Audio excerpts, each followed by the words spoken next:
Hello everyone, Felipe here. Happy New Year's. So as you know, I'm here to keep you up to date with current market news and teachings. So I'm going to basically jump into what I've been seeing in the markets.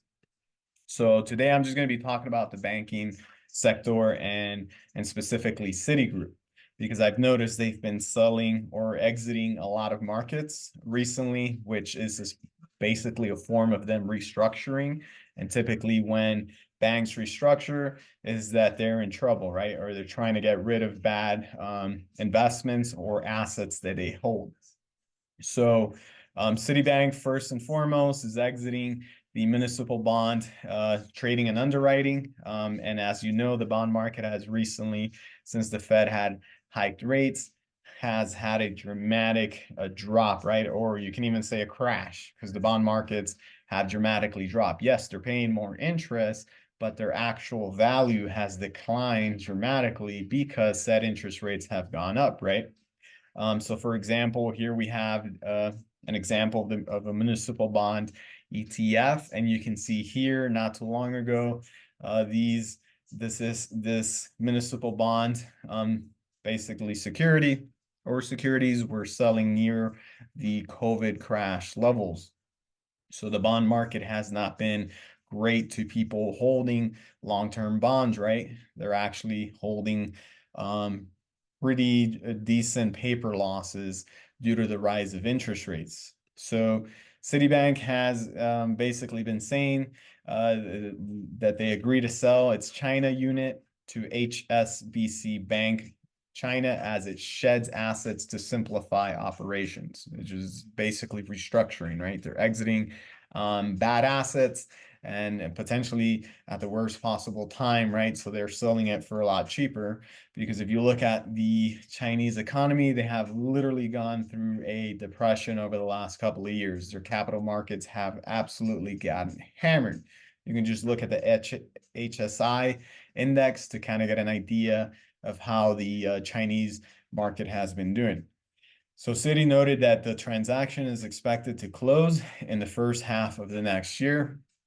Citi has said in April 2021 it planned to exit consumer banking in China as part of its broader global strategy refresh or restructuring. They just make it sound nice.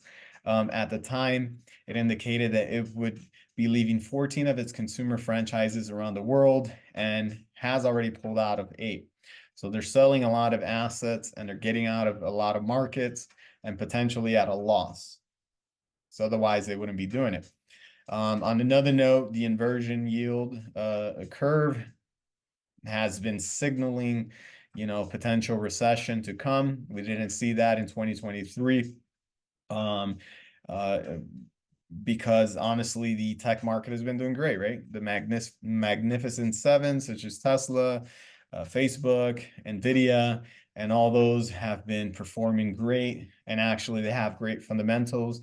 And of course, with the help of the AI hype and boom that happened in 2023.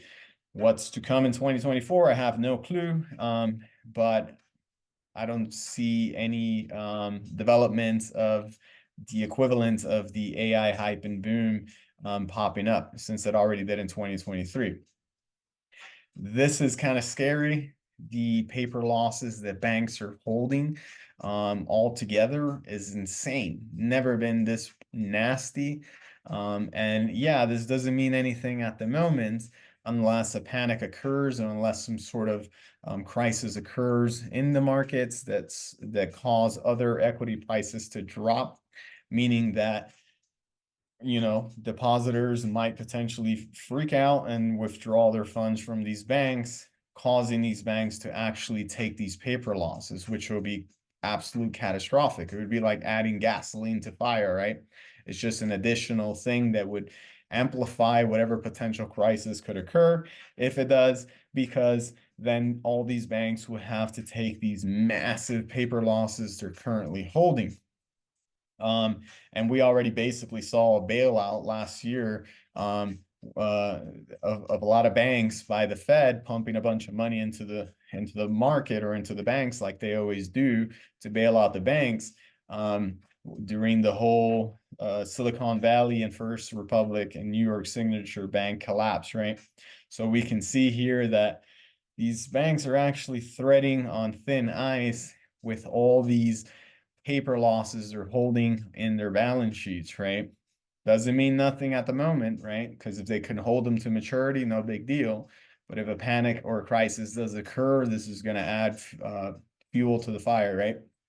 So I find that super interesting that we've never seen that level of paper losses on banks' accumulated balance sheets. That is insane, and that is pretty scary stuff if something were to happen, right? Credit card debt, US all-time high. Again, who gets hit if borrowers don't pay their credit card? The banks get left holding the bag. So it's another additional thing to keep an eye on, because if people start defaulting on their credit card debt, these banks have an additional problem added on to what already is going on. This is another thing I find super interesting. Percentage of US households owning stocks is at an all-time high.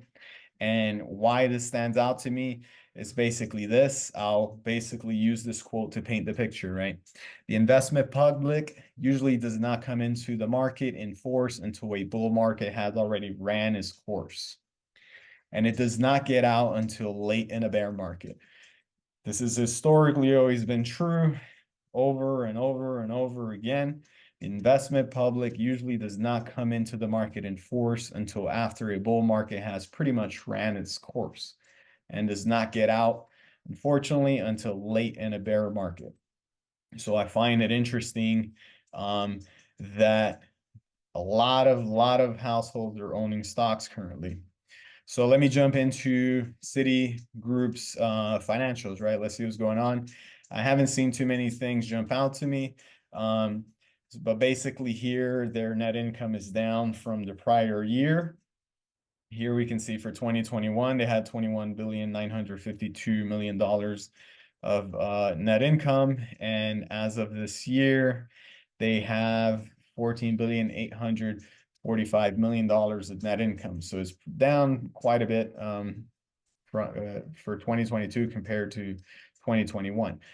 This is their annual report, so it is a little bit older because they haven't released their 2023 annual report yet. So skip over a little bit down here and see what's going on. So something else I find pretty interesting is that they have reduced they're basically reducing their lending in many different ways, right? Which is not good when you see banks reducing their loans or their lending, because that means they're tightening or they're potentially getting ready for something bad to happen, right? So off-balance sheet exposures have basically they've reduced their loans by $14,553,000,000.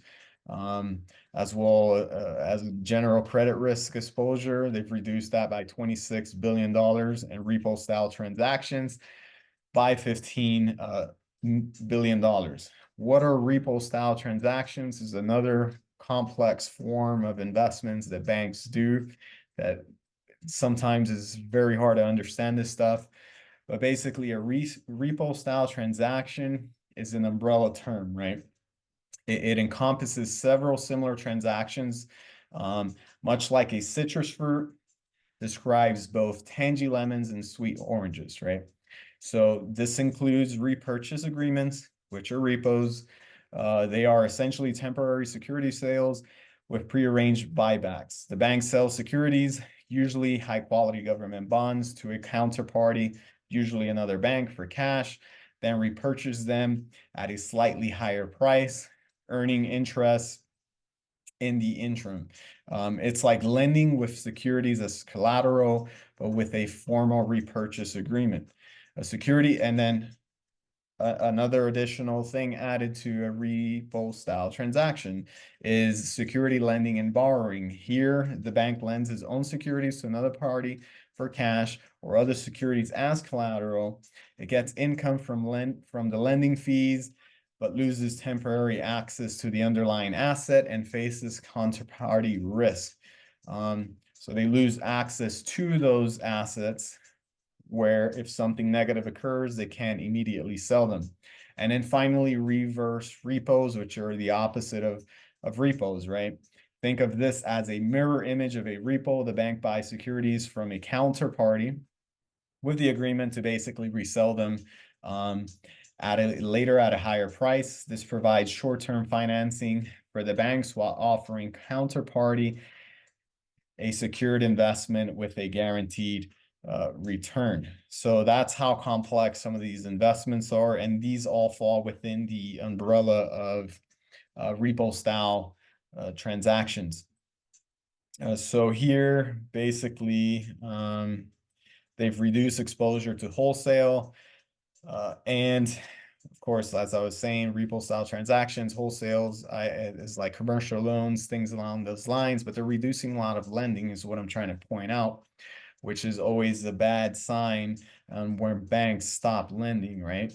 Because when banks stop lending, that could mean that there's potentially less credit in the market or less credit being issued out in the market for borrowers to then take loans and purchase things.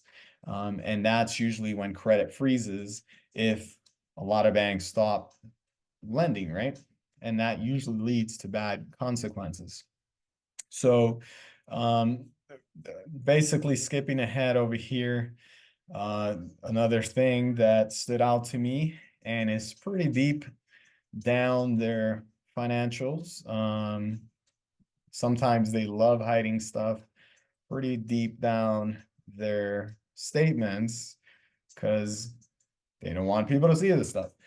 So basically, the estimated fair value of the company's corporate unfounded lending commitments at December 31st, 2022 and 2021 were off-balance sheet liabilities of 13.7 billion and 8.1 billion respectively, substantially all which are classified as level 3. What are all these off-balance sheet investments? And you gotta like dig in to find this stuff. They're basically unfunded exposures, revolving facilities, security underwriting commitments, letters of credit, HELOCs, home equity lines of credits, and financial agreements. But it's interesting to me that they hide this stuff deep in their statements, right? You actually got to be looking for this stuff. Cool. So with that being said, I'll leave you guys with a cool quote. And this is by George Soros. The good investor is a skeptic, not an optimist. This quote comes from his book, The Alchemy of Finance, where he emphasizes the importance of critical thinking and questioning assumptions, right? Especially when making risky investments. It echoes the sentiment you convey about actively seeking information that disproves one's theories instead of blindly confirming them. So instead of using the confirmation bias and looking for what might stroke one's ego and proving yourself right, it's taking the perspective of looking for what might prove you wrong. What proves your theory wrong? And that's kind of the investment approach he takes, which I think is pretty brilliant, right? Because it's opposite or contrarian to everything else. So basically, with that being said, if you liked what I shared with you and would like to hear more, please like and subscribe. I would appreciate that. Thank you guys for your time, and I'll talk to you soon. Have a good one.